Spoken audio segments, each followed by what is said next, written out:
এর আগের ভিডিওতে হচ্ছে ফেসবুকের যে কন্টেন্ট মনিটাইজেশন এটা নিয়ে কথা বলছিলাম। আজকে বলবো ফেসবুকের উইকলি চ্যালেঞ্জ, যেটা হচ্ছে আরেকটা টাইম কিলিং মেশিন।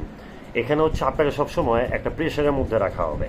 আপনি দেখবেন যে ওদের যে উইকলি চ্যালেঞ্জগুলো আছে, স্টার কালেক্ট করতে হবে, ফলোয়ার্স বাড়াইতে হবে, রেগুলার পোস্ট করতে হবে, পোস্টের এগেনস্টে যদি কোনো কমেন্ট আসে সেগুলো রিপ্লাই দিতে হবে, অন্য কেউ যদি পোস্ট করে সেই পোস্টে হচ্ছে 10 থেকে 15টা করে রিপ্লাই দিতে হবে, তারপর রিলস আপলোড করতে হবে ডেইলি, তারপর হচ্ছে পোস্ট দিতে হবে, স্টোরি দিতে হবে। এই সমস্ত বিষয়গুলো হচ্ছে আপনাকে একটা প্রেশারাইজ করা।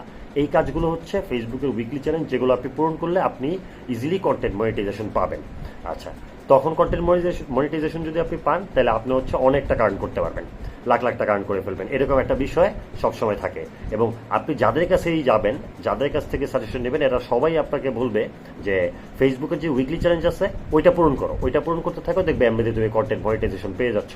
আর কন্টেন্ট মনিটাইজেশন পাওয়া মানে হচ্ছে লাখ লাখ কারি টাকা।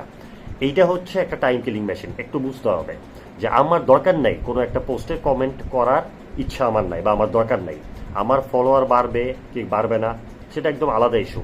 আমার কেন সবসময় একটা মানে যে জিনিসটা আমি চাই না সেই অ্যাক্টিভিটিটাও আমার ফেসবুকে হচ্ছে করতে হবে, শো করতে হবে, অথবা করতেই হবে। এটা হচ্ছে এক ধরনের প্রেশার। আমার ফলোয়ার যদি না বাড়ে আমি কি জোর করে বাড়াইতে পারবো? আমি একটা ভিডিও বানাবো বা রিলস আপলোড করবো বা পোস্ট করবো, আমার দেওয়ার হয়তোবা সময় নেই, বা আমি কি নিয়ে দিব আমি হয়তোবা বুঝতেছি না। ফেসবুকে আমি হয়তোবা খুব একটা অ্যাক্টিভ না, দিতে চাচ্ছি না। তো যারা হচ্ছে রেগুলার কাজ করতেছে ওদেরকেই দিল, সমস্যা নেই, কন্টেন্ট মনিটাইজেশন তাদেরকে দেখ।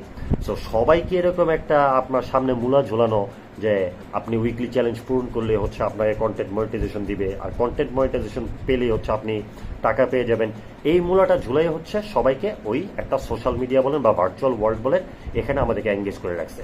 এতে করে যেটা হচ্ছে, আমরা আমাদের কাছের মানুষগুলোকে দেখি না। একটা মানুষ বিপদে পড়লে সেটার ভিডিও করতেছি যে এটা ছাড়লে হয়তো বা ভাইরাল হবে, একটা ভিডিও ভাইরাল হলে হচ্ছে আমার পেজ তো দাঁড়া অথবা আমার প্রোফাইলটা দাঁড়া যাবে। এই বিষয়গুলোর জন্যই এখন মানুষ বস্তুত যে কোনো একটা কিছু হইলে মোবাইল বের করে ভিডিও করা শুরু করে। এটা খারাপ হোক ভালো হোক, সো রিলেভেন্ট হোক মানে রিলেভেন্ট না হোক, যেটাই হোক, একটা ভিডিও পাইলে হয়েছে। খারাপ ভালো কোনো কিছু বুঝি না, শুধু ভিডিও করতে হবে আর হচ্ছে পেজে বা প্রোফাইলে শেয়ার করতে হবে যেন বেশি বেশি করে ভিউজ আসে, আর আমার জন্য উইকলি চ্যালেঞ্জ পূরণ হয়, আমি যেন কন্টেন্ট মনিটাইজেশনটা পেয়ে যাই। সো এই জিনিসগুলো হচ্ছে পুরো একটা টাইম কিলিং মেশিন। আপনারা এই সমস্ত জিনিস থেকে একটু নিজেকে দূরে রাখার চেষ্টা করবেন, আপনাদেরই ভালো হবে, আমারও ভালো হবে। ধন্যবাদ সবাইকে, ভালো থাকবেন। ইনশাল্লাহ আবার হয়তো নতুন একটা ভিডিও নিয়ে আপনাদের সামনে আসবো। আসসালামু আলাইকুম।